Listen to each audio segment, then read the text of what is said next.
So guys, ito na tawag na kamansi. Para siyang langka na maliit or pwede rin pagkamalang mancha, pero sa tawag talaga ay kamansi. Napakasarap ito, lalo na kung may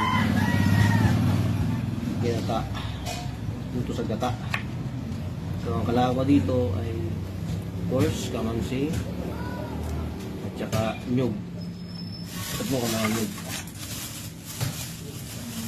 nakakuha ko lang sa bukid lahat mga ito. Tapos mamaya iluluto ko na.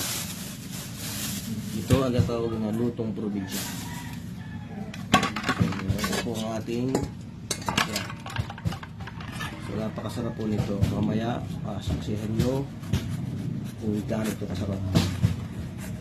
Lalo na masarap itong lutuin, lalo na ngayon ng Holy Week, mga araw. So ikakagatan natin ito mamaya. So makakita nyo, ito po yan. Iwain na po natin para makita po natin yung sample. Ito po.